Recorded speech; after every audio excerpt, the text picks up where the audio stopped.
Hi, it's Chris with Implied Music. You guys know that every week I do a series of shorts, vertical videos. They're little compositions intended to illustrate an idea. And this week I got very caught up with the idea of interlocking hands, hands stacked right on top of each other using polyrhythms and interference of periodicity. Ordinarily, I wouldn't go into great detail about these pieces, but today I just want to pick apart a few of them. We probably can do three, maybe there'll be a bonus fourth at the end. It's a fascinating way of playing the piano. It gives us a really interesting texture with resultant melodies and sometimes dense harmonies that we couldn't get any other way.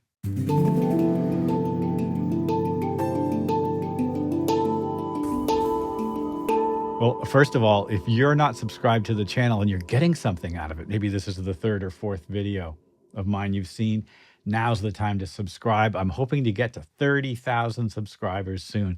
It's very exciting for me. I never imagined it would be possible.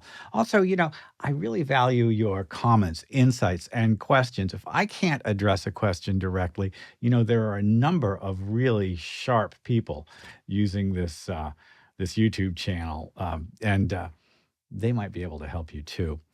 Listen, I'm going to start with my very first piece from the week, and it's a simple 2 against 3 interlocking hands pattern. It goes through a bunch of what I would call chromatic mediant chord changes, but it does it in subtle and interesting ways. Let's listen quickly to it, and then we'll talk about how it works. So there's an A and an E in the left hand and an A and a C in the right. It adds up to an A minor 7 chord. And here's the chord, 2 against 3. D flat major, chromatic mediant modulation, back to A minor. And then surprisingly, D major, and then D7, and then, back to A minor. Now, going the opposite direction, that beautiful sound there to F minor, and then sort of a C sharp minor, no, it's D flat major, and then back again. So we're kind of moving around, moving inner voices to create really new chords. It's a powerful trick. So looking at it from above, there's the A and the E from the A minor chord, and there's the A and the C, and altogether, my computer correctly identifies that as A minor. And just by moving these two voices outwards and these two voices inwards, I get A minor to D flat. This is great voice leading and a really powerful sound. So this is 2 notes, but I'm thinking like this: 1, 2, 3, 1, 2, 3, 1, 2, 3, 1, 2, 3. And then these 2 notes, that's the 2 against the 3.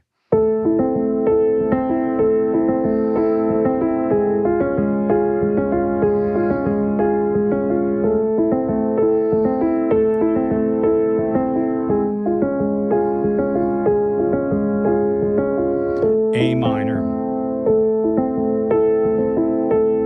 D major, D7, back to A minor. And I will say that when I'm playing interlocking hands like that, especially these 2 against 3 patterns, I like to keep my thumbs out of it because these longer fingers reach to keys a lot easier. The thumb is sort of the 600-pound gorilla of the hand. As soon as you get it involved in any fingering, it's going to dominate the choices you have to make. Well, these chord progressions are fascinating, right? There's my A minor, and then that beautiful D flat major, and then back here, we also played a regular old F, and all you have to do to get an F chord is that. And we could go to F minor, D flat major is only 1 note change. D7 takes us back to A minor. It's a powerful approach. Listen, let's hop forward to the next piece that we want to look at.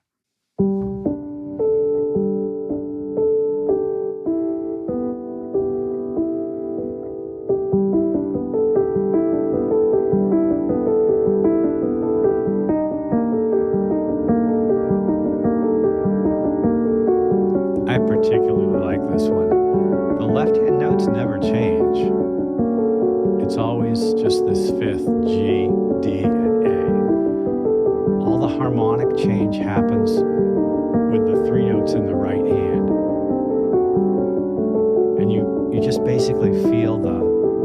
pulsing sense of 3. This is very fluid and expressive. Some strongly dissonant intervals in there, and yet, as it resolves, it becomes quite beautiful. So let's look at the shapes that make that one work as well. And we get to see them right at the beginning here. So the left hand's got a bit of a stretch. It's a ninth. So there's my G, D, and A. Now, I could do that with my right hand, I suppose, and then have my left hand do the inner things. But let's just have the left hand do it. And here, I don't have a choice. I've got to let my thumb get to the A. So I have two choices about the middle note. The second finger is one option. The third finger is another. Now, with a stretch like this, which is a lot for some people, I prefer to think of a slight lateral adjustment. You see the way I'm sort of rotating my hand like this? The middle note is the pivot finger. And now what I've got over the top in the right hand is very simply an E minor triad. Do you see that?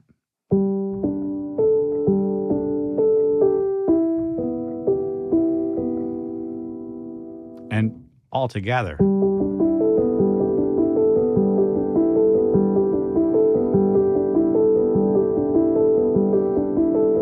I could start with the right hand. I think that's what I did for the piece.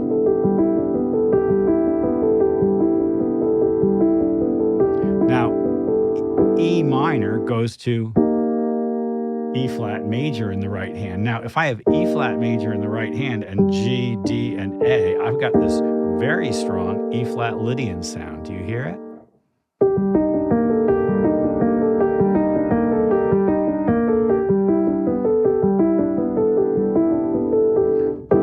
A very strong G sound, G major, G6-9. A very strong E flat Lydian sound, or sharp 11 sound over the G.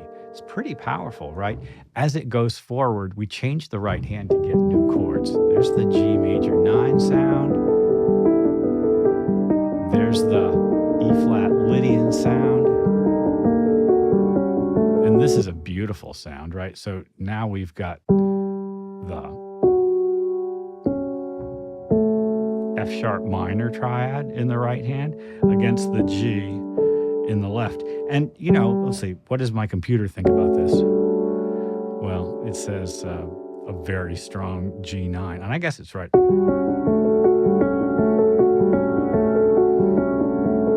So pretty.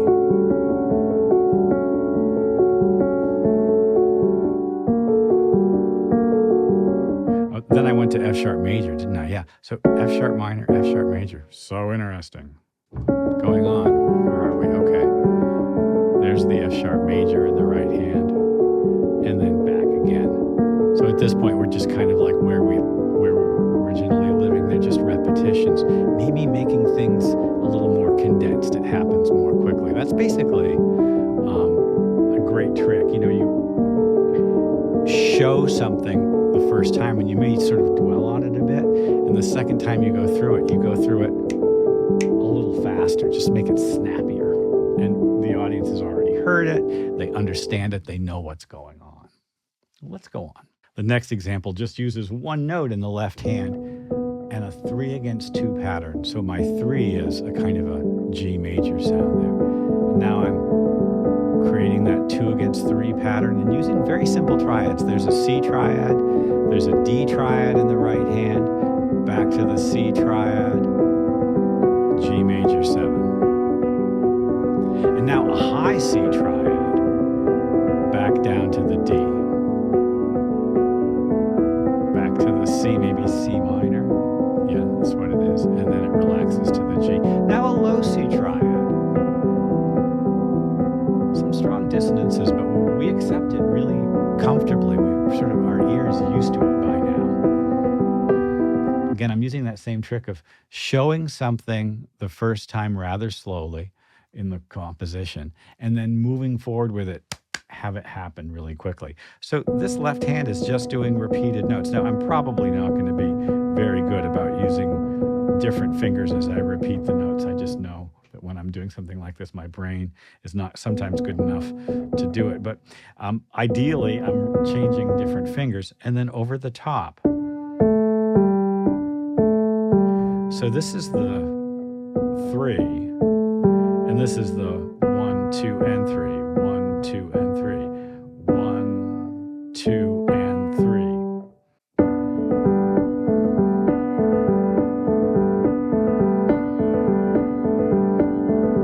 So that's a big old G chord. That's a C chord with the B added, right? And then the D chord, D triad really, with the B added. And we're getting more interesting textures this way. C, and then back to G. A lot of the Bach preludes essentially start out just that way.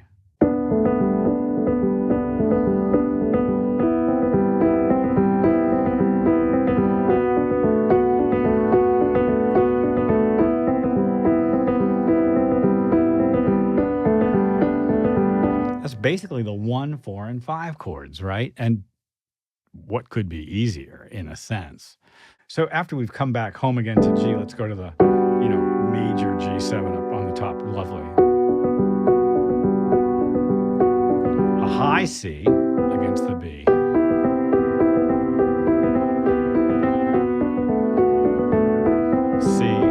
C minor. G. A low C.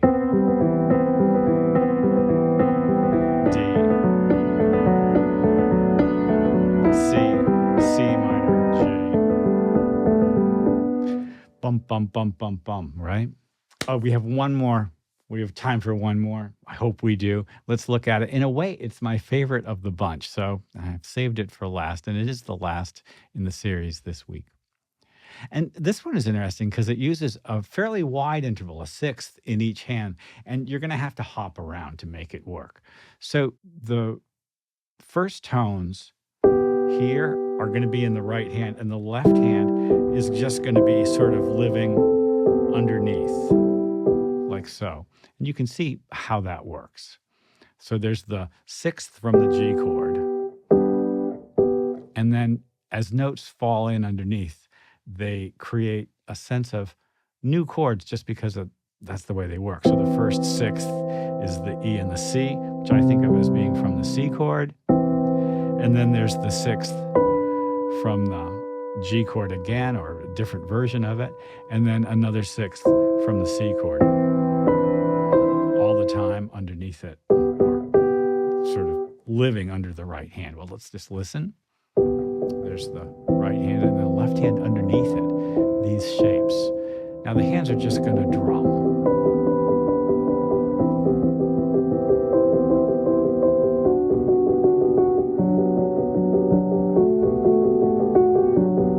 I guess the right hand does have some thirds sometimes when it goes to the D chord. Yeah, there's the third, the D and the F sharp in the interior of the sixth. So let's look at that because it's just so pretty. And really, we're just using shapes taken directly from G major, right? So very, very simply.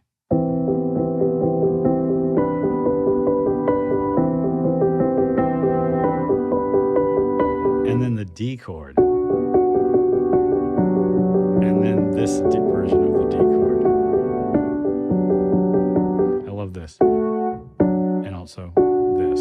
Just a slightly different sound. Am I going too fast for you to see it? I'm really just going left, right, left, right, left, right, left, right, left, right, left, right, left, right, left, right. Left, right, left, right, left, right, left, right, left, right, left, right. And I'm changing the notes the left hand is doing. Right, left, right. Different notes, different notes. I have to plan ahead a little bit to make it work, but it totally works. And I get this gorgeous sounding chord that spreads out across the keyboard and creates a real rhythmic effect. All right, going forward, this is the only time the B becomes B flat. So now we have essentially kind of a E flat major sound because the B went down to B flat. And then, I apologize quickly and go back to G major. Here it is. The E flat major apologizes back. And then there's that interior D again. I do love this sound. And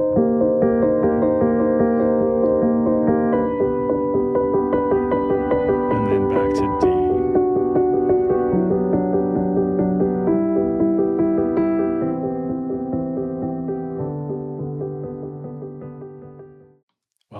hope it's been useful to look at this approach. And I think that you have to just dive in and try doing something like this. I mean, begin with maybe just one note in each hand, the drumming left, right, left, right, left, right. And then when you move to two notes, you'll suddenly have an expansive four-note chord, two different notes in each hand. That's a seventh chord or a sixth or an added ninth. Suddenly things get pretty rich and pretty quickly too. Changing just one pitch can create a whole new world. Changing two pitches or one note in each hand creates a whole new harmonic world. You don't like what you did, just go back to where you were. It's all about taking little excursions from the center, coming back home again. That's what makes me interested in doing this, kind of what keeps me coming back to the work, keeping it rhythmic, keeping it sort of melodic, keeping it beautiful, hopefully. Well, I hope it's been useful. Like and subscribe and ding the bell. You'll be notified when I do my videos, and I'll see you next time.